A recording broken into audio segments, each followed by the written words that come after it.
Olá! Olha nós aqui mais uma vez juntinhos para mais uma aula, ok? Lembra que no outro momento eu disse para você que ia te encontrar nos termos integrantes da oração? Pois bem, seja muito bem-vindo a mais uma aula de língua portuguesa. Sou o professor Elias Anselmo, professor do Dimensão Pro Cursos. Estou aqui para te ajudar a conquistar a tua tão sonhada vaga. Vamos lá?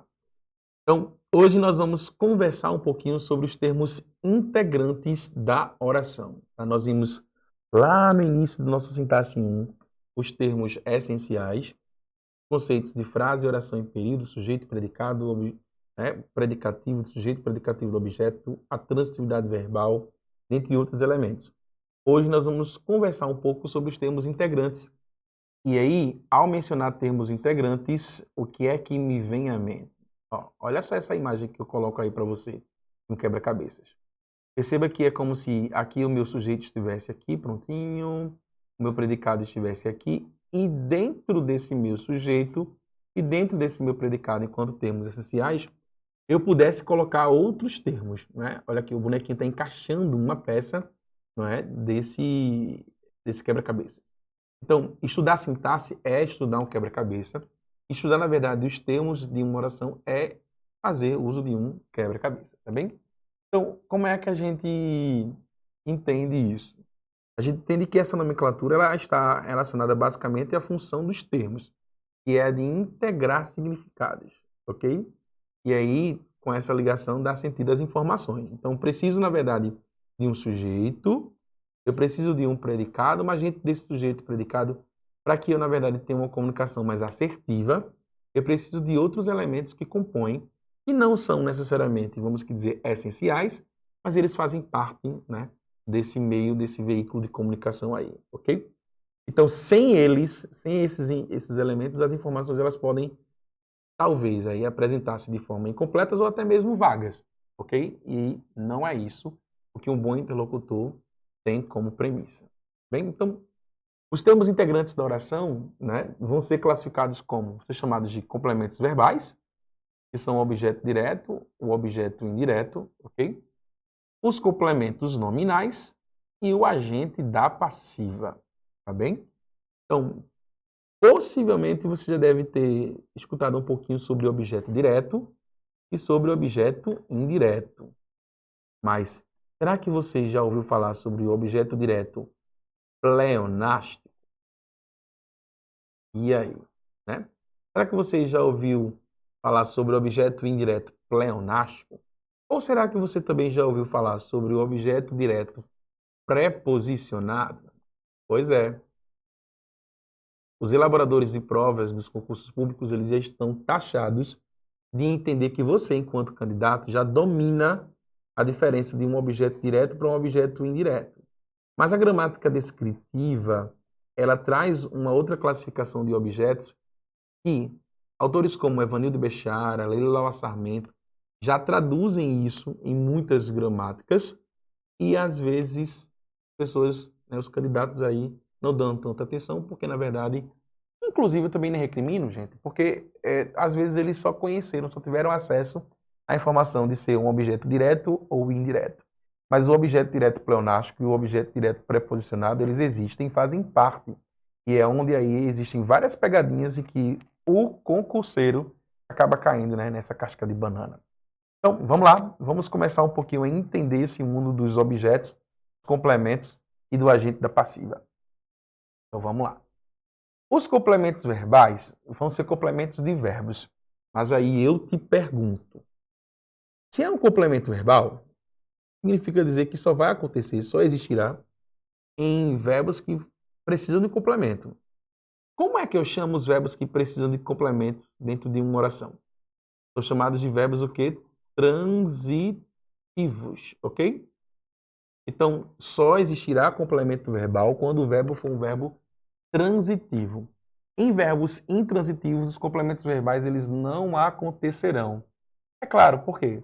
Porque os complementos verbais, né, os complementos verbais só vão acontecer naqueles verbos que sozinhos não têm sentido completo. E os verbos intransitivos, por sua natureza, já têm o seu sentido completo por inteiro. Bem?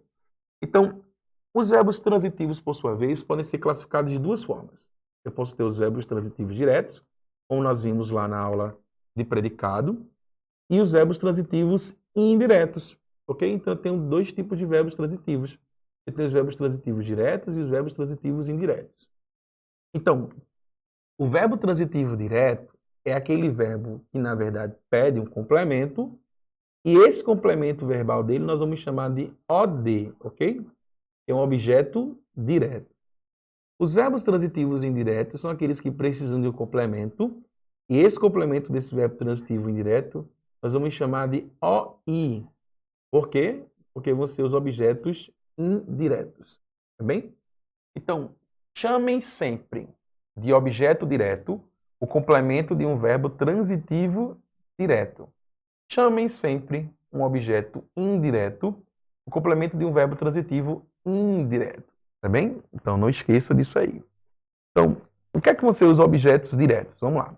São complementos que se ligam a um verbo, mas esse complemento ele sempre será iniciado sem preposição, ok? Sempre, sempre, sempre sem preposição. Então, toda vez que você vê e reconhecer um verbo transitivo direto, ele vai ser iniciado do complemento dele sem preposição. Então, ó, solto a voz nas estradas.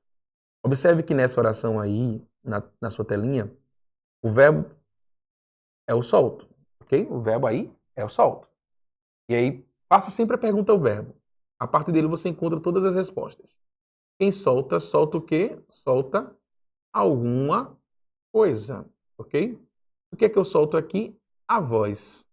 Lembre-se que nas estradas aqui não tem nada a ver de complemento, né? Porque as estradas vai trabalhar a ideia de advérbio. Então, nitidamente aqui vai ser classificado sintaticamente como um adjunto adverbial, ok?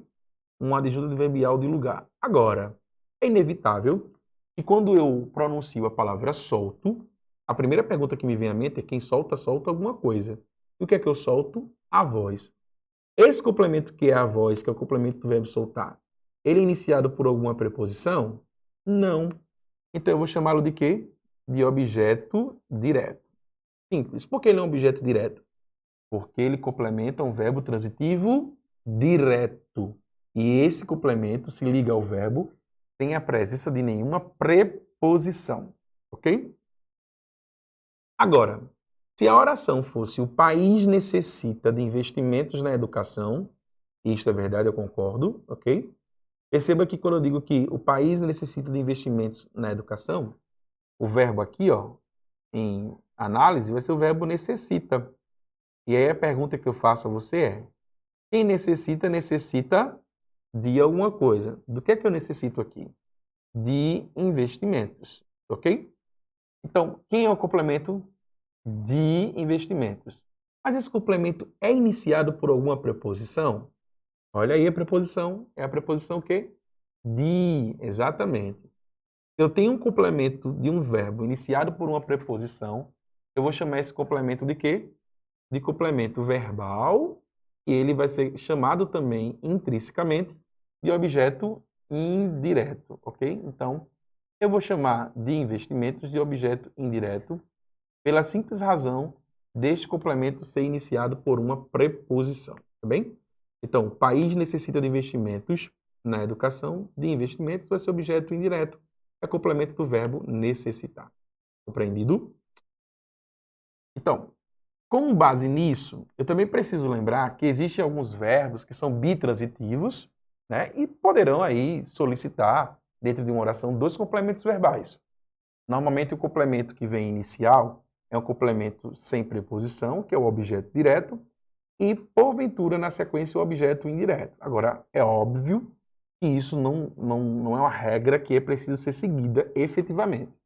Até porque, na sintaxe, como eu havia falado para você desde a nossa primeira aula de sintaxe, a sintaxe é um quebra-cabeças.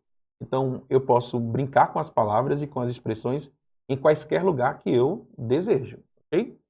Então, olha, quando eu digo que oferecemos uma medalha ao primeiro colocado, ó, quem oferece, oferece alguma coisa. O que é que eu estou oferecendo aqui?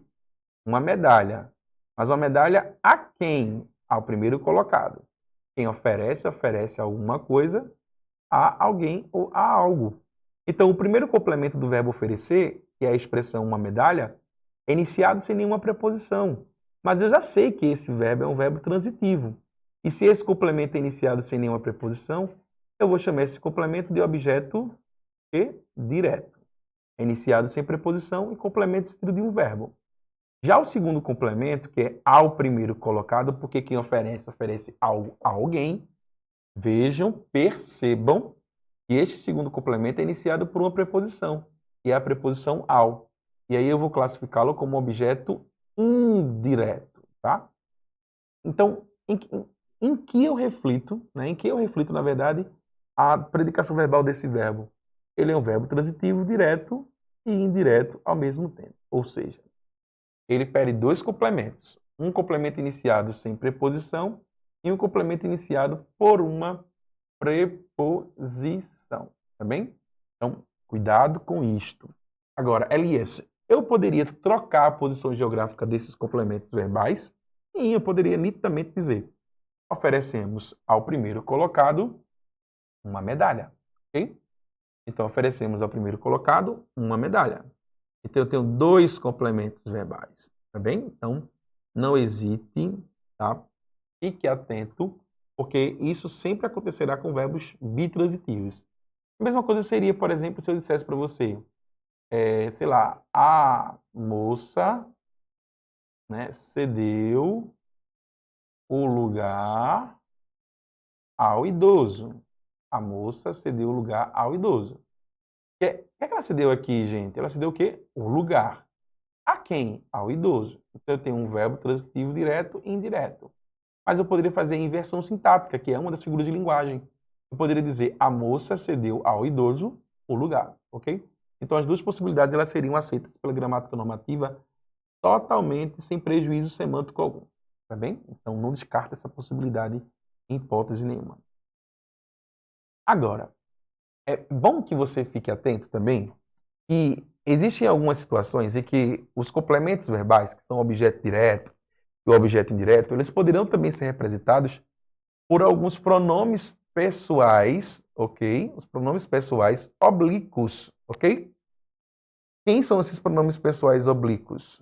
Me, te, si, os, as, lilis, nos, vos, lolós, lalás, nonós, nanás.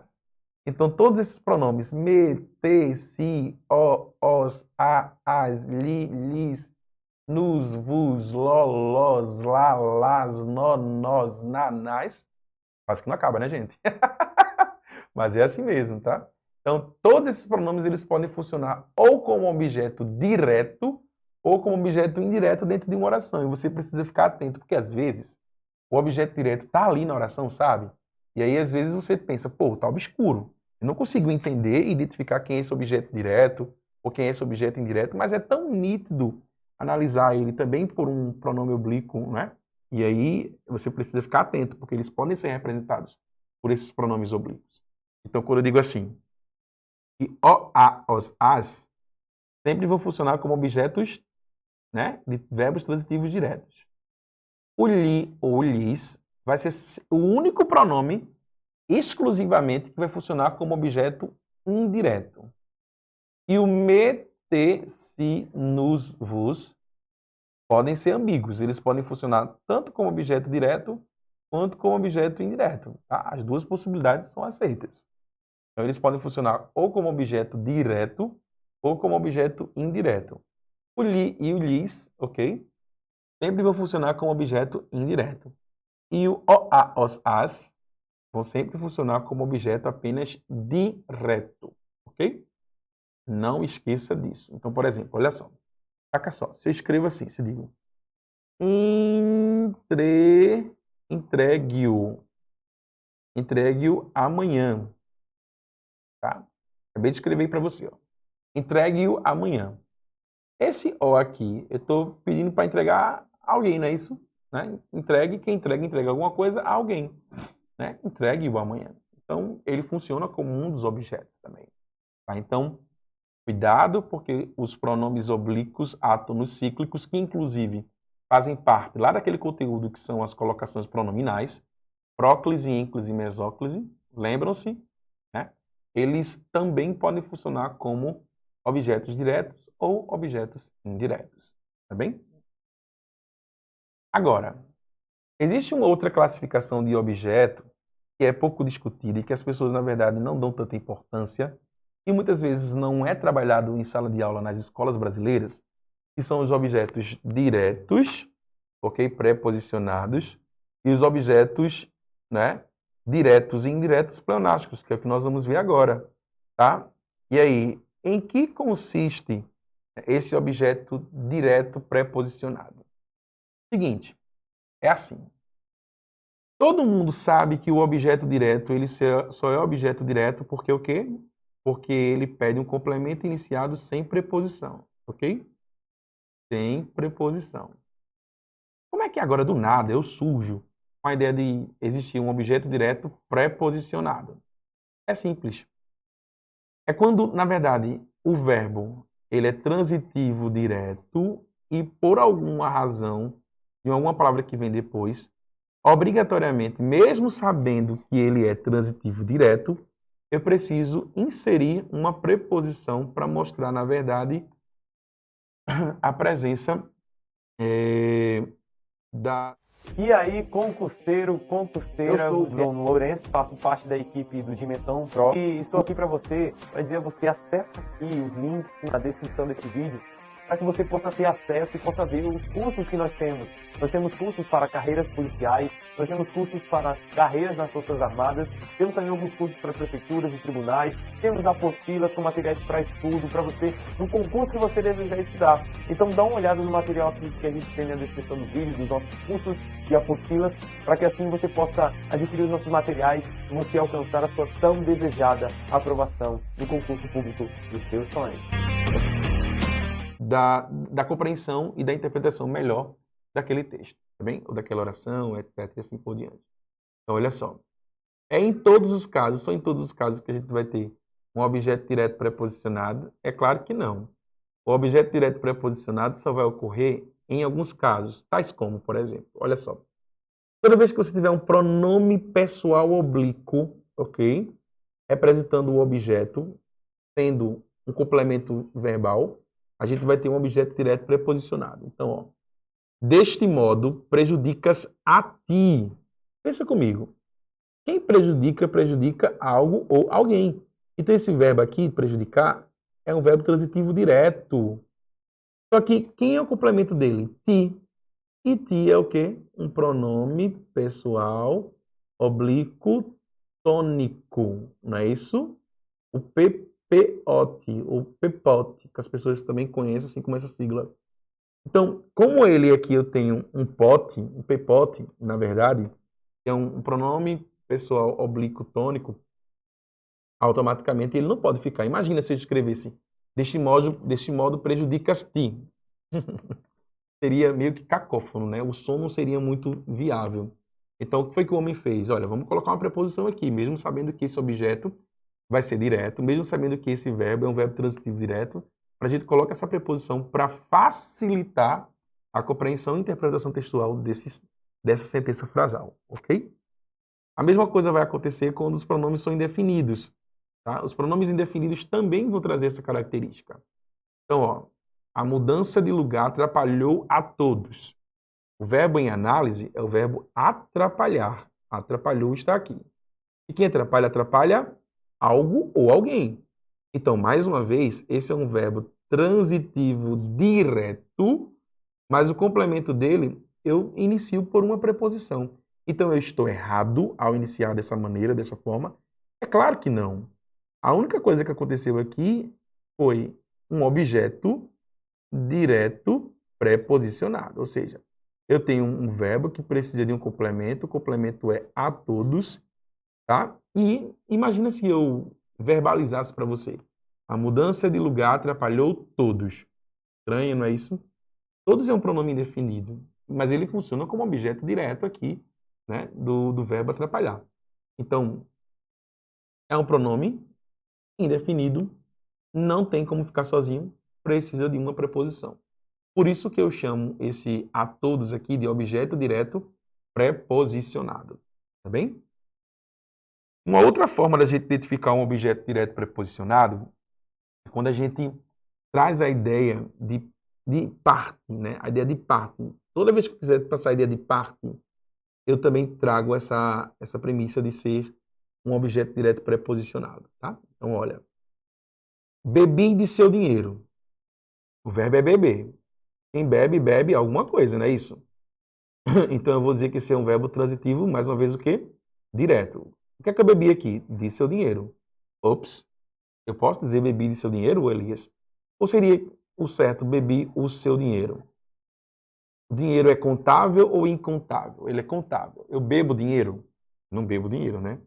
Então, eu não posso dizer que bebo o seu dinheiro. Eu bebi do seu dinheiro. É a mesma coisa que dizemos, bebi da sua fonte, fiz uso do seu dinheiro, de uma parte do seu dinheiro.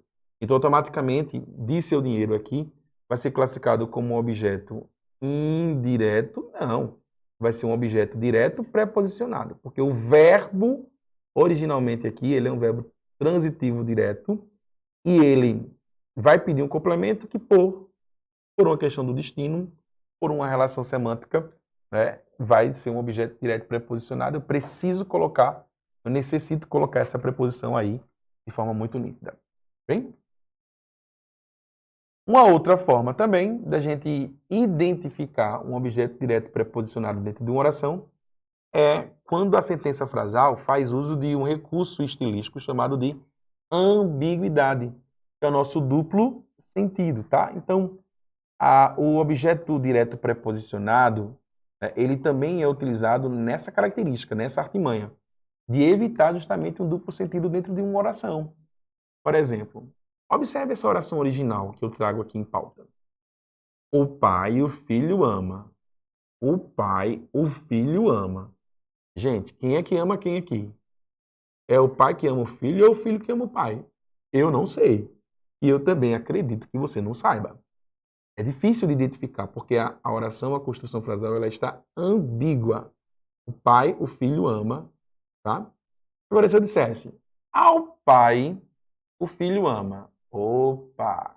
Quem é que ama agora aí? O filho que ama o pai. Mas se eu afirmo que ao filho o pai ama, quem é que ama quem agora? O pai é que ama o filho. Isso foi possível por conta de quê? Por conta da presença da preposição ao. E essa preposição ao faz justamente a retirada dessa ambiguidade que poderia ser colocada em pauta na primeira oração, que é a oração original, né? Que seria o pai, o filho ama, tá bem? Então, a presença dessa preposição aqui, ao e ao, equivale a justamente isso, tá? Agora, cuidado com essa ideia de não julgues a mim. Ó, quem julga, julga alguma coisa. É um verbo transitivo direto mais uma vez, não é isso? Mim é pronome oblíquo, ok? O quê? Mais uma vez, tônico. Então, é um pronome pessoal oblíquo tônico. Então, é PPOT, né? Pote. E automaticamente vai ter que essa preposição aqui ser basicamente obrigatória. Agora, não confunda com acredito em Deus, tá? Nessa oração, quando eu afirmo não acredito em Deus, acredito em Deus, independente de qual seja, observe que quando eu falo acredito em Deus, o próprio verbo acreditar, quem acredita, acredita em alguma coisa. Então, o próprio verbo já é um verbo transitivo indireto. Ele pede a presença da preposição em. Então, em Deus vai ser nitidamente aqui um objeto, o quê? Um objeto indireto. Não é um objeto direto preposicionado, tá bem? Então, cuidado para não confundir essas duas ideias aí, que são muito próximas, tá bem? Cuidado para não confundir, ok? Uma outra característica, né, um outro tipo de objeto que nós temos é o objeto direto e indireto pleonásticos. Em que consistem? Ó, um objeto direto e indireto pleonástico, tá bem? O que é algo pleonástico? É que volta a dizer. Ó, algo pleonástico é que retoma a ideia. É algo que traz a ideia de redundância, ok? É quando eu repito aquilo que foi dito, tá? Então, em alguns momentos, algumas orações dentro dentro do nosso contexto, elas podem trazer, na verdade, dois objetos diretos, dois objetos indiretos de forma desnecessária. Então, o que é que eu faço? Eu evito essa repetição. Para evitar essa repetição, eu faço uso do objeto direto e indireto pleonástico. Bem? Então, ó, meus amigos, respeito-os muito. Quem é que você respeita? Os meus amigos. Eu já falei meus amigos. Não há necessidade. Então, o os faz referência a um objeto direto pleonástico. Aos operários davam-lhes comida. Olha só. Aos operários davam-lhes comida. Tá? Dava-se a quem? Aos operários. Então, aos operários, objeto indireto, meus amigos, objeto direto. Por isso que eu chamo de objeto direto pleonástico e objeto indireto pleonástico. Ou seja, existe uma repetição dos objetos dentro da mesma oração de forma desnecessária. E isso a gente consegue identificar normalmente pela representatividade dos objetos diretos e indiretos. Por quem? Pelos pronomes oblíquos, né, dentro de uma oração. Tá bem? Ainda do que a gente chama de objetos diretos, que são os complementos verbais, objetos indiretos, que também são complementos verbais, assim como os pleonásticos e, né, o objeto direto preposicionado, nós chegamos em um outro termo sintático importantíssimo, que é um termo integrante, que são os complementos nominais. Assim como os verbos precisam de complementos, os nomes também precisam de complementos, ok? Existem alguns substantivos, alguns adjetivos, alguns advérbios que sozinhos não têm sentido completo e precisam, porventura, de um complemento de significância, ok? E esse complemento sempre ele é preposicionado.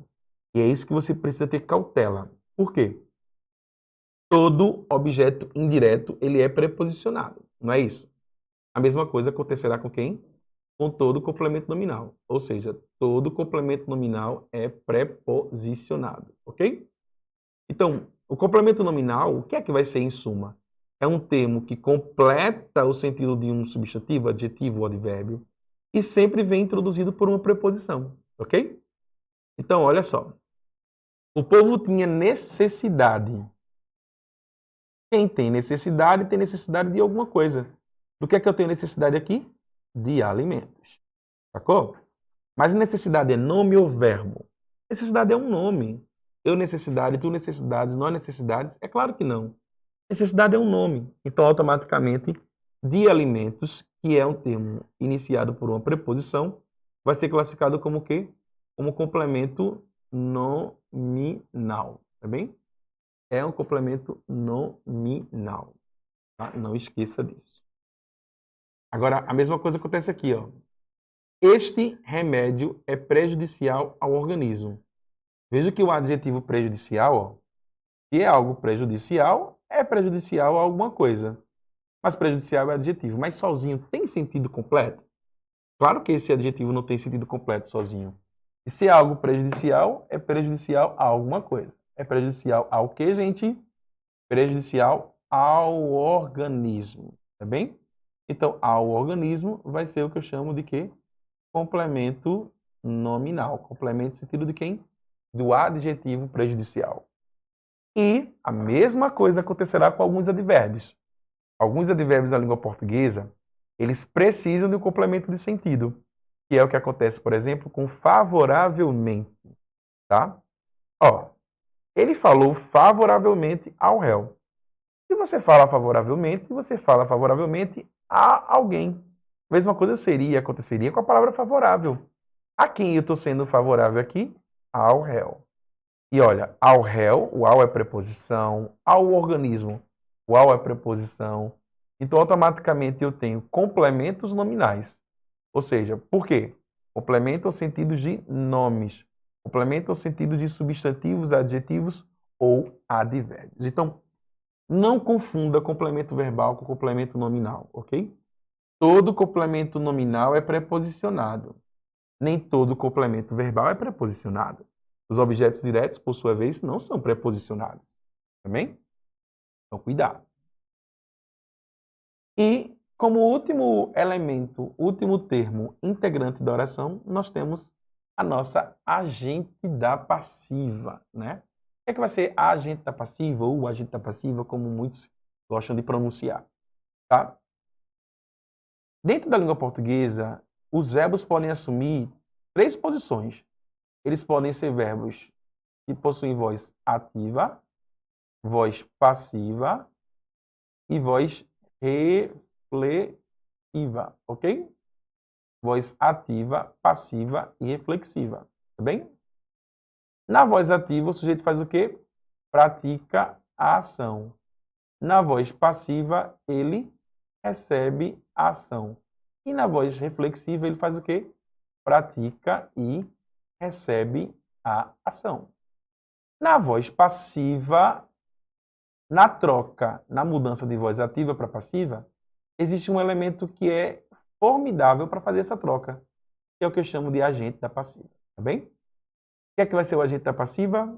É o termo da oração que se refere a um verbo na voz passiva, sempre, mais uma vez, é introduzido por uma preposição e indica o elemento que executa a ação, tá? Então, por exemplo, a cidade estava cercada de inimigos, ok? A cidade estava cercada de inimigos. Se eu colocasse essa oração na voz ativa, como seria a oração? Seria: os inimigos cercaram a cidade. Aí, observe comigo. Quem é que produz essa ação de cercar a cidade? Os inimigos. Mas só que na oração acima, que está na voz passiva, quem é o termo que eu troco de posição geográfica, e que antes era o sujeito da oração, e agora, né, deixa de ser um sujeito agente e passa a ser um sujeito paciente? É a expressão de inimigos. Então, de inimigos possui um sujeito paciente. Então, ó, a cidade estava cercada de inimigos. Então, o agente da passiva quem é? De inimigos. Totalmente preposicionado, não é isso? Olha aqui, de inimigos. O de que é a preposição. Então, o agente da passiva é o último termo dos termos integrantes. É aquilo que é a parcela, o fragmento da oração, que faz a troca da voz ativa para a voz passiva e sempre é preposicionado. Agora, gente, tem tanta preposição que você não pode perder de vista a diferença. A diferença de um objeto indireto, complemento de um verbo transitivo indireto. Complemento nominal, complemento de um nome. E o agente da passiva, que é um termo de troca de voz, da voz ativa para a voz passiva analítica. Nós iremos estudar, inclusive, as vozes verbais lá, né, lá nos verbos, tá bem? Lá na morfologia, ou seja, a famosa classe de palavras. Eu fico por aqui, neste momento, e espero você na nossa próxima aula de sintaxe com os termos acessórios e o termo isolado da oração, chamado de vocativo. Um forte abraço, ó, e bons estudos!